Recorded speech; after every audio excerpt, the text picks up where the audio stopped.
জরুরি। এই বিমানবন্দর হলে সরকার এখান থেকে আরো 10 গুণ রাজস্ব বৃদ্ধি পাবে এবং পর্যটন বৃদ্ধি পাবে। আধুনিক পর্যটন কেন্দ্র যেটা নির্মাণ করার পরিকল্পনা সরকার করেছেন, মাননীয় প্রধানমন্ত্রী যে চিন্তা করেছেন, আমাদের সংসদ সদস্য এবিএম মোশাররফ হোসেন যে চিন্তা করেছেন, সেটা অক্ষরে অক্ষরে বাস্তবায়ন হবে।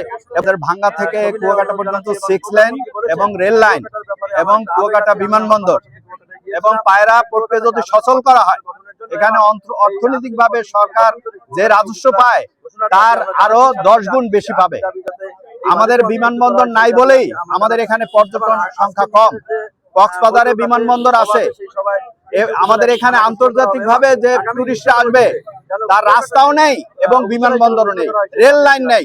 আমরা এই কুয়াকাটাকে আধুনিক পর্যটন কেন্দ্র হিসাবে ঘোষণা করার জন্য এবং পায়রা পোর্টকে সচল করার জন্য বিমানবন্দর এখানে একান্ত জরুরি।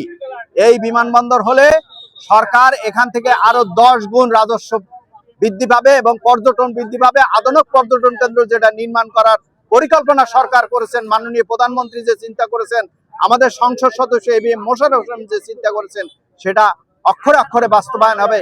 এবং আমরা আজকে এই রাস্তায় যে মানববন্ধন করেছি 30 কিলোমিটার, সেই নিরবিচ্ছিন্ন আমাদের এই 9টা দাবি যেন মাননীয় প্রধানমন্ত্রী, তার বাবা শহীদ প্রেসিডেন্ট জিয়াউর রহমান এবং তার মা খালেদা জিয়া যে ধারাবাহিকতা এখানে উন্নয়ন করে গেছেন এবং পর্যটন হিসাবে শহীদ প্রেসিডেন্ট ঘোষিত পর্যটন হিসাবে যে উপজেলা ঘোষণা করে আমাদের সমস্ত এই বরিশালবাসীর দাবিগুলো যেন তিনি অক্ষরে অক্ষরে মেনে নেন এবং বৈষম্য যে আছে সেই বৈষম্য দূর করে সবার আগে বাংলাদেশ সেই নির্মাণ করেন এবং আমরা সামনে আরো আধুনিক একটা পর্যটন কেন্দ্র চাই এবং বিমানবন্দর হলে আমাদের এখানে পর্যটন সংখ্যা আরো বৃদ্ধি পাবে এবং রাজস্ব বৃদ্ধি পাবে।